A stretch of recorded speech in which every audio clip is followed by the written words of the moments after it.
हाँ भैया लोग, आई होप आप लोग अच्छे होंगे। आज हम लोग नए टॉपिक का शुरुआत करते हैं। आइए देखिए, इसके पहले वाले जो भी वीडियो हैं ग्रुप पे आपको सक्सेस पॉइंट चैनल पे मिल जाएंगे।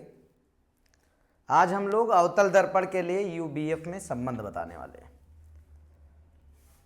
अच्छा, इसने टॉपिक अपना है अवतल दर्पण, तो सबसे पहले क्या बनना चाहिए? अवतल दर्पण बनना चाहिए। आइए देखते हैं।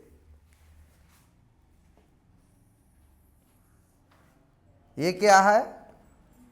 कांच का खोखला कटा हुआ गोले का भाग। इसके अगर बाहरी पृष्ठ पर पालिश कर दिया जाए तो इस दर्पण का नाम अवतल दर्पण। कौन सा दर्पण? अवतल दर्पण।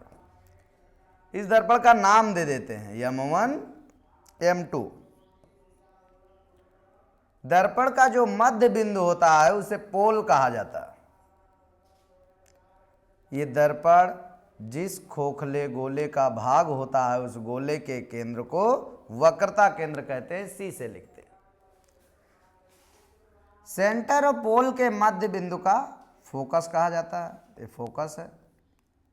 ये सेंटर और पोल को मिलाने वाली रेखा को मुख्य अक्ष कहा जाता है।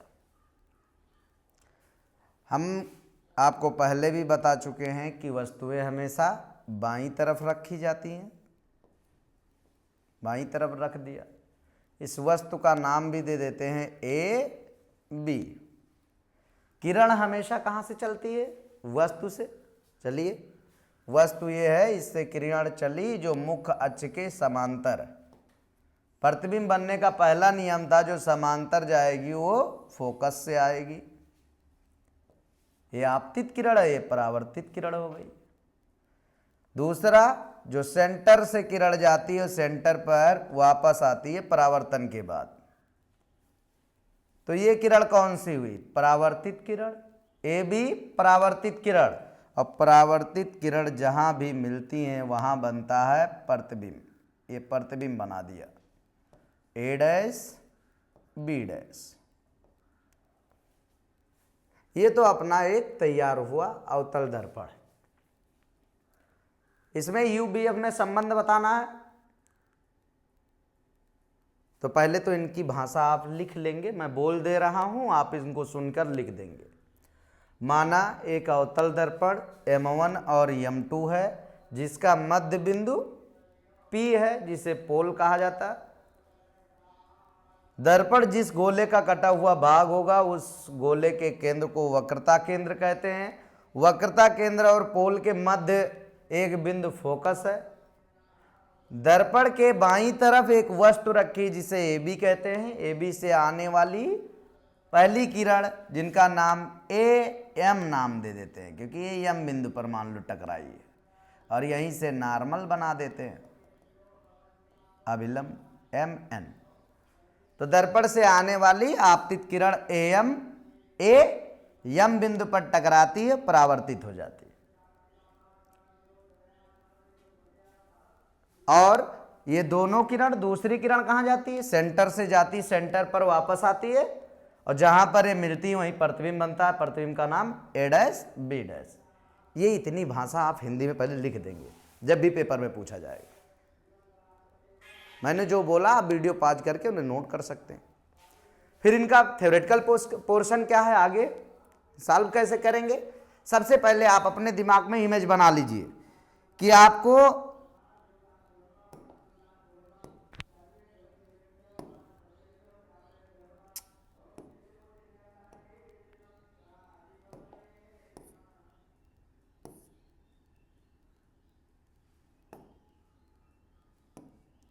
वाली पेन कहाँ गई?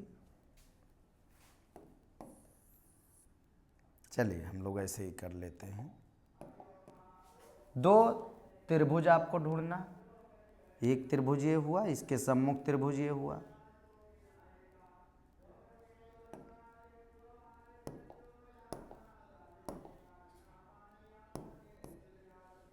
अब ठीक है। क्या हुआ सर? चलिए कोई बात नहीं, इनको इरेज करें। ये देखिए, दो पहले सम्मुख त्रिभुज आपको लेने हैं, एक त्रिभुज ये हुआ, एक ये हुआ। ऐसे दो सम्मुख त्रिभुज ये है, एक ये है, ये दूसरा है। इन्हीं की बात करेंगे। जब इस त्रिभुज की बात करेंगे उसी साथ में इसको, जब इसको बात करेंगे तो उसी साथ में इसको। अच्छा, एक खड़ी लाइन और एक पड़ी लाइन जब भी होती तो कोण कितने डिग्री बनता भैया? 90 डिग्री। ए भी कैसा कोण है? 90 डिग्री। तो दोनों की हम बात कर लेते हैं, देखना ध्यान से। सबसे पहले त्रिभुज में चलते हैं। कौन से त्रिभुज में? A B C. किस त्रिभुज की बात करेंगे हम लोग? ए बी सी।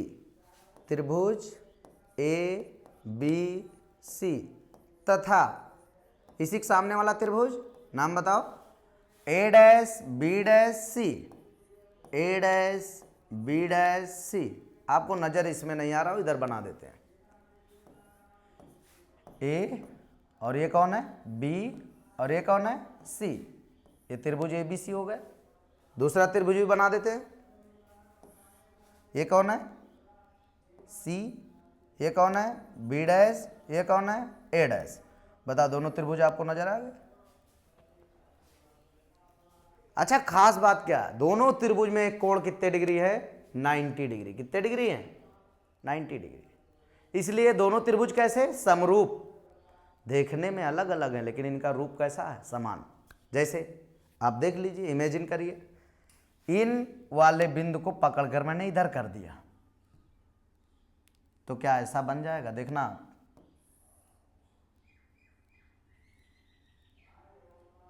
इसको अगर ऊपर कर दें, है ये इधर गया, ये वाला पोर्शन नहीं डिस्टर्ब होगा ना, ये वाला भी ऐसे रहा, ये इधर आ गया। अभी ऐसा नहीं बना, लेकिन देखो इस वाले को पकड़कर फिर से उधर कर दे, देखना इधर, इस वाले को पकड़ के इधर कर दे तो देखो ये दोनों तो डिस्टर्ब नहीं हुए, लेकिन ऐसे आ गया नहीं आ गया? देखिए सेम त्रिभुज बना नहीं बना? कहने का मतलब ये त्रिभुज ए बी सी और ए डैश बी डैश सी दोनों कैसे हैं? समरूप, क्योंकि एक कोण कैसा है? 90 डिग्री। जब कोई समरूप त्रिभुज होता है, यहां लिख देंगे त्रिभुज ए बी सी और त्रिभुज ए डैश बी डैश सी दोनों समरूप त्रिभुज हैं।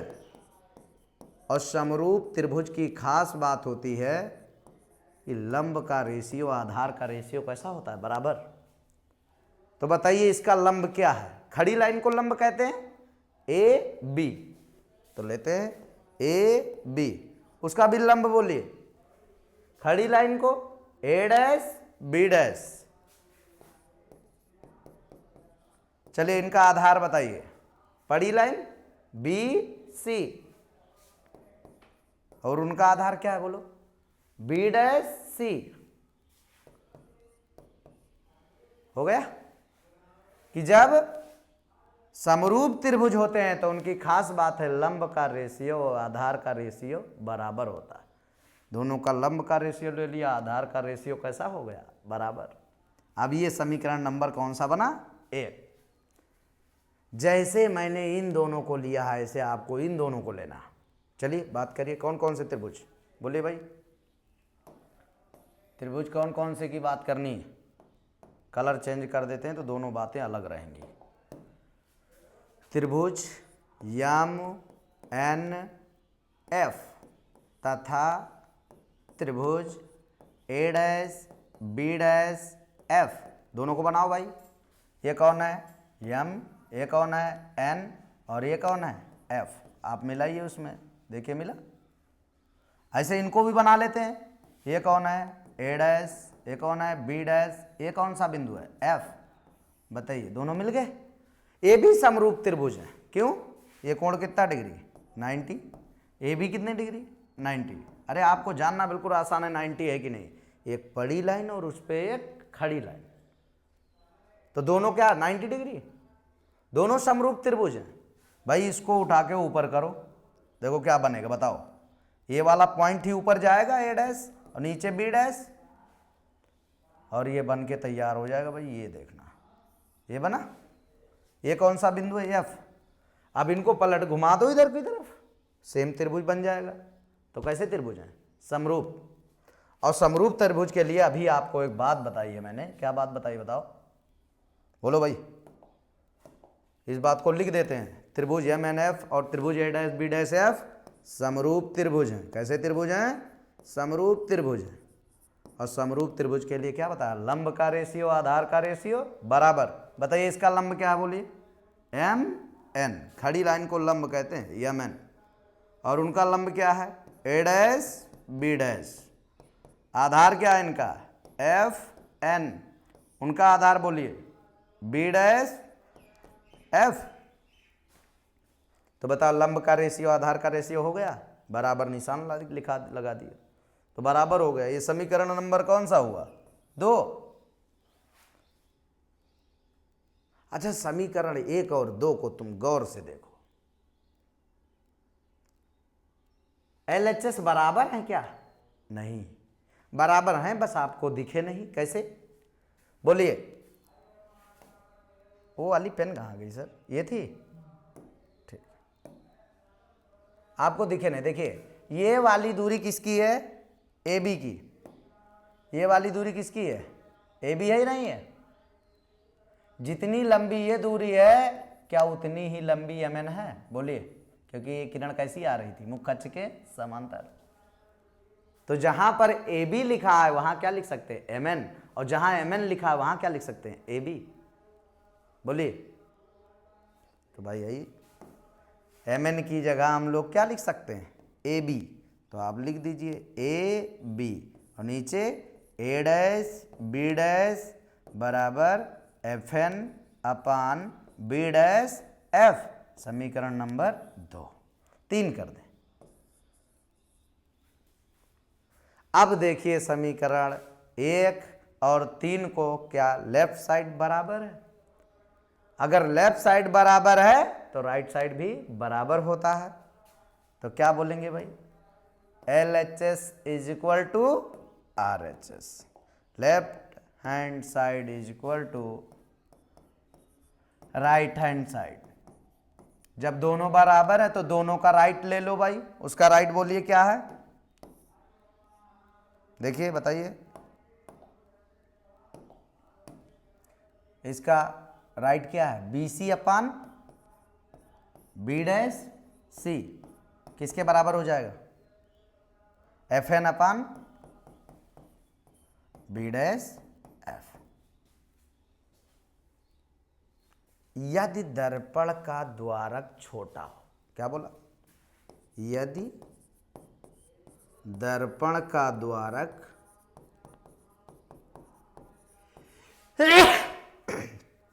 छोटा हो। अच्छा, दर्पण का द्वारक अगर छोटा हो गया भाई, देखना ये वाला जो झुकाव है ये कम हो। देखिए सर, ये वाला झुकाव कैसा हो? कम। अगर ये झुकाव कम हो गया तो दर्पण को हम मान लेंगे कहीं ऐसा होगा। देखना ऐसा ऐसा। तब जो हमने यम और यन के बीच खींचा है वो वाली दूरी कितनी हो जाएगी? कम की बहुत कम? बहुत कम। तो जो यन वाला बिंदु है वो लगभग किसके पास होगा? P के। तो जहां यन लिखा वहां क्या लिख देंगे? P। यही बात आपको बता रहे थे। इसको हटा देते हैं, इसका काम नहीं है।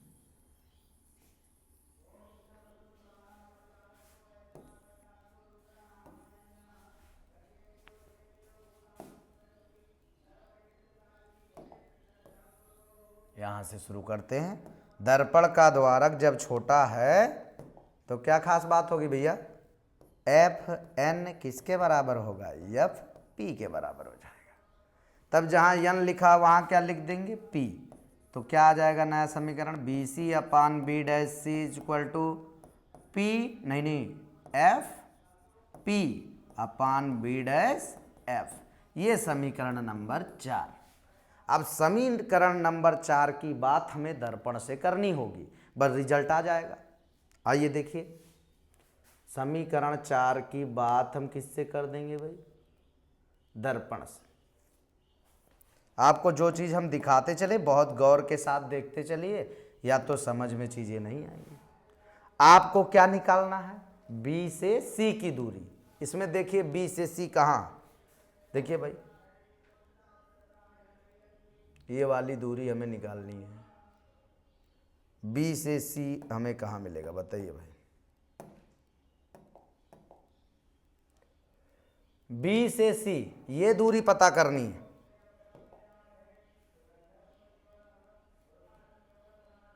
ये दूरी ये बी है और ये सी है, ये दूरी हमें पता करनी है, ये दूरी। तो कैसे पता चल, और एक बात कंफर्म है, पहले बता चुका हूं, दूरियां हमेशा पोल से नापी जाती। अभी कोई तुमसे पूछे कि इनके बीच की दूरी क्या होगी तो हम ऐसे थोड़ी नहीं बता पाएंगे, लेकिन एक बात जानते हैं कि पोल से पहले आप चले जाइए बी तक और फिर पोल से चले जाइए सी तक, दोनों को घटा दीजिए तो आपको बीच की दूरी मिल जाएगी। तो आ गई दूरी, देखना बी से सी की दूरी, ये दूरी हमें बतानी है ये वाली। तो पहले पोल से कहां तक जाएं, बी तक जाएं, फिर पोल से सी तक जाएं और दोनों को घटा दें तो हमको बी सी की दूरी मिल जाएगी। ऐसे हमको बी डैश सी चाहिए। क्या चाहिए? B dash C. देखिए ये बी डैश है, ये सी, ये दूरी। तो पोल से आप सी तक जाओ और फिर पोल से बी डैश तक जाओ और फिर दोनों को घटा दो। ऐसे आपको चाहिए फोकस से पोल की दूरी, तो पोल से चल ही रहे, फोकस की दूरी पूछ रहे हैं तो पोल से फोकस तक चले जाओ, कोई दिक्कत नहीं है। बी डैश एफ चाहिए आपको, ये देखिए ये दूरी चाहिए ये वाली, तो पोल से बी डैश तक जाओ और फिर पोल से फोकस तक जाओ और घटा दो दूरी को। अब तो कोई दिक्कत है नहीं। अच्छा देखिए, पोल से बी की दूरी क्या है? वस्तु की दूरी, और वस्तु की दूरी को किससे लिखते हैं भैया? यू से। किससे लिखते हैं? यू से। ऐसे पोल से सेंटर की दूरी को आर से, पोल से प्रतिबिंब की दूरी को वी से, पोल से फोकस की दूरी को एफ से। तो लिखिए भाई, पोल से बी की दूरी वस्तु की दूरी हुई यू से की माइनस यू, माइनस यू, क्योंकि अवतल दर्पण के लिए सब कुछ माइनस होता है, पहले बता चुका। फिर माइनस चिन्ह लगा है। पी से सेंटर, सेंटर की दूरी को आर से, वो भी कैसे? Minus are. पोल से सेंटर की दूरी को माइनस आर, माइनस पोल से बी डैश प्रतिबिंब की दूरी को माइनस बी से, पोल से फोकस की दूरी को माइनस एफ से, पोल से बी डैश की दूरी अभी हो चुका माइनस बी, फिर माइनस लगा फार्मूले में, पोल से फोकस की दूरी माइनस एफ से। अच्छा, एक संबंध आपको बता चुका हूं कि हमेशा त्रिज्या किसके बराबर होती है? 2 बार एफ के बराबर होती है। ये देखिए, ये आर की दूरी एफ को डबल कर दो, आर मिल जाएगा। तो जहां आर है वहां 2f लिख सकते हैं। तो चलिए आगे बताइए क्या लिख दूं? बोलिए बोलिए। इसी को हल करना है बस, आपको रिजल्ट मिल जाएगा और कोई कठिन नहीं। एक बार और 2 बार आप देखिए खुद से, आपको आ जाएगा सब चीज़ें, कौन सी कठिन है। चलिए, minus u minus minus r की जगह क्या लिख सकता हूँ? 2f, minus 2f minus minus v is equal to minus f minus v minus minus plus f. चलिए एक बार और हल कर लेते हैं। Minus u minus minus plus 2f minus 2f minus minus plus b minus f minus b plus f. यही बातें बार बार लिखनी। अब आइए हल कर देते हैं। ये जो कुछ लिखा है इसका गुणा किससे होगा? माइनस बी प्लस एफ से। इनका गुणा माइनस एफ से। पहले इसका गुणा करते हैं, पहले माइनस बी का गुणा सबसे करते हैं। माइनस माइनस प्लस, प्लस लगाओ चाहे नहीं, बी और यू का गुणा b u, minus plus minus 2fb। फिर एफ का करिए, इनसे एफ का करिए, प्लस माइनस माइनस एफ और u f u plus plus plus 2f square. इनका गुणा कर दीजिए, देखो दोनों का गुणा हो गया भाई। इनका गुणा कर दीजिए, बराबर के उधर लिख दीजिए, चलिए माइनस माइनस प्लस एफ और F 2f square, minus plus minus f और बी एफ बी, ये आ गया। जो कटने वाला हो काट दो। देखो इधर भी प्लस है इधर भी प्लस, बराबर के उधर उधर निशान समान हो तो कट जाते। तो क्या बचा, v u minus 2fb minus f u, ये माइनस इधर आएगा प्लस एफ बी बराबर 0। अच्छा बताइए 2fb माइनस है, एक fb है तो एक fb माइनस बचेगा, तो b u minus f b minus f u बराबर 0। अब हम क्या करें, इसमें सभी में इस समीकरण मान लो भाई, 4 मान चुके थे तो 5 मान दो। समीकरण 5 में यू बी एफ से भाग करने पर, समीकरण 5 में यू बी एफ से भाग करने पर, एक अगर आपको समझ आ गया तो 4-5 डेरिवेशन सेम है, सब डेरिवेशन आपको पकड़ में आ जाएंगे। आपके पास ऑप्शन भी है,